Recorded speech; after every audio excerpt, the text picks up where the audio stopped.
Добар ден, јас сум Рија и денеска ќе ви зборувам за апаратот EOS 250D.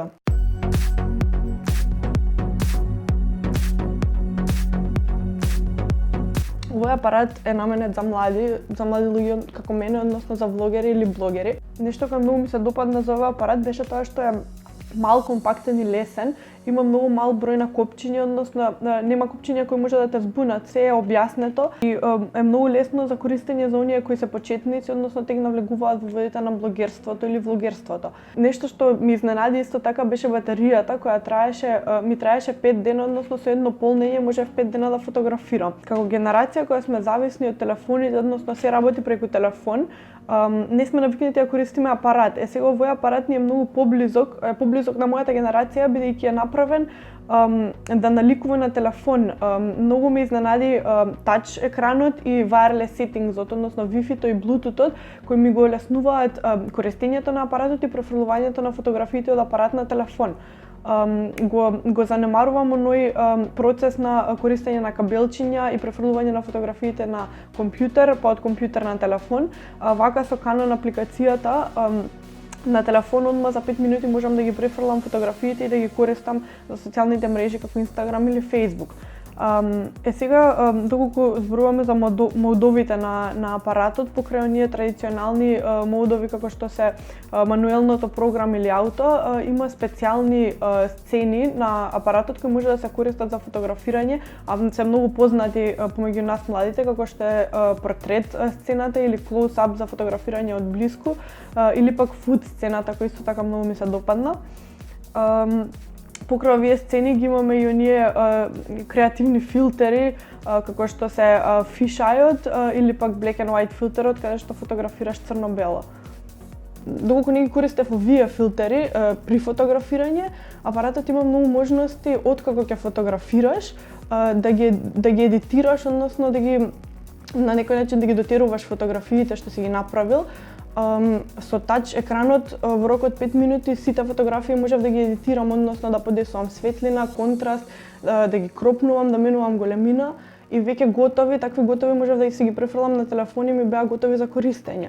Друго нешто што ми се допадна кај апаратот беше тоа што е многу лесен за почетниците, односно го има тој гајд мени. Секое копче или секоја функција, секој мод на апаратот може да се ти е објаснет, односно или текстуално или сликовито е објаснето и нема потреба да се збунуваш или да не знаеш како или што треба да направиш да ти испадне убава фотографијата. Сепак овој мод може да се смени, односно може да се врати на традиционалното мени или дисплеј, но овој гајд многу помага на почетници, односно оние кои започнуваат тек во блогерство или влогерство.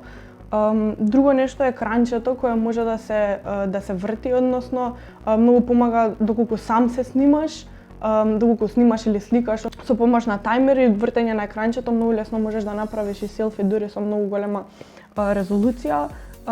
Сега исто така има многу добра опција за бришење на сликите што се RAW. Како млад што ги користи фотографиите најчесто за Instagram или за Facebook или за некои социјални мрежи на телефон, не ни требаат толку големи фотографии. Тука можеш одма да ги избришеш тие фотографии, односно да ги користиш во смалена големина. Исто така многу добра работа градениот блиц на апарат, кога би ти притребала некаква плюс светлина, може да се користи и малиот блиц.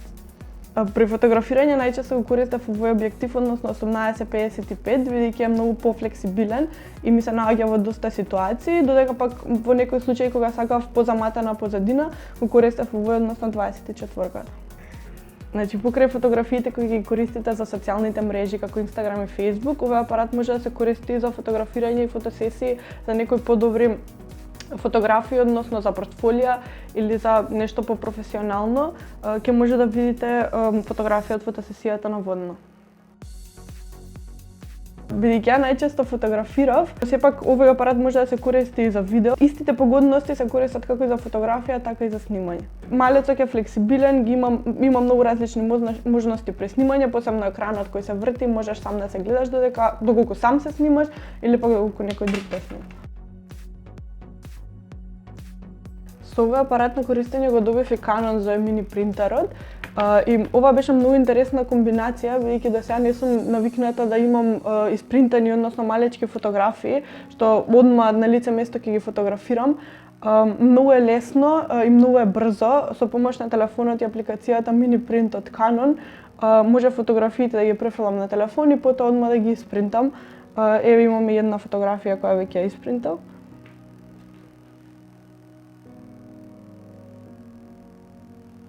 Значи, со помош на принтерот и со тоа што одма можеме да ги испринтаме фотографиите, дури на некои по-добри фотосесии можеме да испринтаме фотографија и да ја покажеме на моделот, а со тоа јас добиваме довербата на моделот кој што го фотографираме.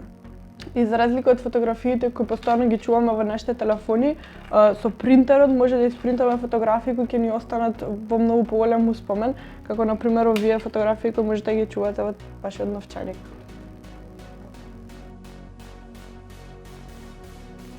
Значи, од сето ова може да заклучиме дека овој апарат е одличен за блогери, за влогери, за млади луѓе како мене. Малечок е, лесен е, компактен е, може да го ставиш во било која ташна или торба, нема потреба да носиш голема торба посебно за апаратот. И затоа секој почетник кој што тек влегува во водите на блогерството или влогерството, ако сака некој апгрейд од телефонот, односно да не користи веќе телефон за снимање или фотографирање, може да го купи овој апарат. Чао. Чао.